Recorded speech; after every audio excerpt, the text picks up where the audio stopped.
लोकसभा 2024 के चुनाव के मद्देनजर चुनाव आयोग के आदेशानुसार कानपुर में पुलिस कमिश्नरेट द्वारा कानपुर से सटे हुए अन्य जिलों के बॉर्डर सहित शहर में कई जगहों पर चेकिंग की गई, जिससे व्यापारियों को परेशानी का सामना करना पड़ रहा है। इसी को लेकर एक व्यापारी के दल ने पुलिस कमिश्नर से मुलाकात करके एक ज्ञापन सौंपा है। दरअसल चुनाव आयोग के आदेशानुसार कोई भी व्यक्ति 50,000 से अधिक की रकम नहीं ले जा सकता है, जिसके लिए चुनाव आयोग ने कई गाइडलाइन जारी की हैं। इसी का अनुपालन कराने के लिए जिला प्रशासन लगा हुआ है और मंगलवार को हुई चेकिंग से कई व्यापारी भी परेशान हो गए हैं। मीडिया से बातचीत करते हुए व्यापारी नेता ज्ञानेश मिश्रा ने बताया कि चुनाव आयोग की गाइडलाइन अपनी जगह है, लेकिन पुलिस की चेकिंग का तरीका सही नहीं है और 50,000 से अधिक रकम ले जाने की अनुमति के लिए ज्ञापन सौंपा गया है, क्योंकि इससे व्यापारियों को व्यापार करने में दिक्कत हो रही है।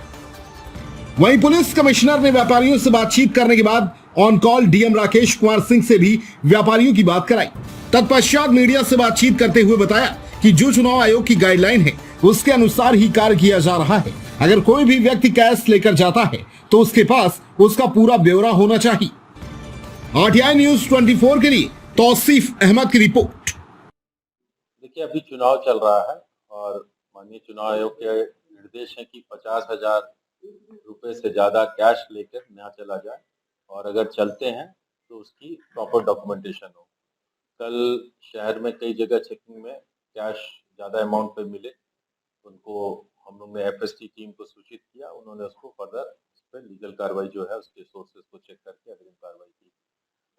हमारे व्यापारी भाइयों का ये शंका थी या उनको जानकारी नहीं थी इस विषय में उनको जानकारी दी गई है कि जब भी आप कैश ट्रांजैक्शन करें, खास करके 50,000 से ऊपर, जो कई व्यापार में हो सकता है कि 50,000 से ज़्यादा कैश ट्रांजैक्शन हो, तो उसकी प्रॉपर डॉक्यूमेंटेशन कि कहाँ वो पैसा कहाँ से आया है, किस चीज़ में बिक्री से आई है या किसी अन्य सोर्स से आया है, वो कागज़ उनके पास होना चाहिए, ताकि जब भी अगर इंटरसेप्शन होता है तो एफएसटी टीम देख सके और उसके हिसाब से निर्णय ले सके। ये भी बताया गया कि जहाँ भी जेन्युइन सोर्सेज होंगे वहाँ पर उनको किसी प्रकार का हैरेसमेंट को नहीं फेस करना पड़ेगा, बट इन जेन्युइन सोर्सेज होने पे निसंदेह कार्रवाई होगी।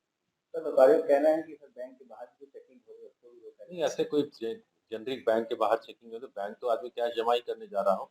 ये हम लोग इंटेलिजेंस बेस पे और एक लार्जर योजना के तहत अलग अलग स्थानों पे जगह बदल बदल के चेक करते हैं। देखिए, कल पूरे शहर में कई चौराहों पर और कई बाजार में कारों की भारी चेकिंग हुई, गाड़ियों की चेकिंग हुई और चेकिंग में व्यापारियों के पैसे मिले। इसमें सभी व्यापारी थे, किसी के 80,000, किसी के 4 लाख, 18 लाख ये रुपए लेकर के लोग व्यापार के लिए जाते हैं। कोई भी कानपुर में आज भी 50% से ज्यादा व्यापार जो है कैश लेन देन पर आधारित है। अगर कैश लेन देन कैश आदमी लेके जाएगा तो कैसे लेके जाएगा?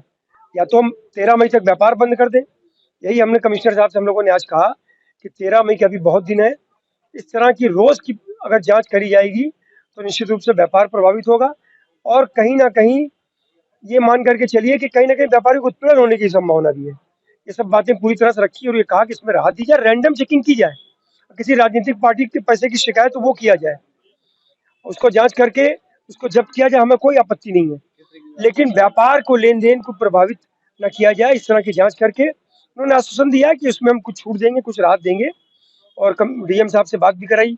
डीएम साहब ने भी रूल रेगुलेशन बताए हैं, इस पर हम लोग भी कोशिश करेंगे उस पर चले, लेकिन रोज रोज बाजार में अगर चेकिंग होगी तो उससे व्यापार प्रभावित होगा।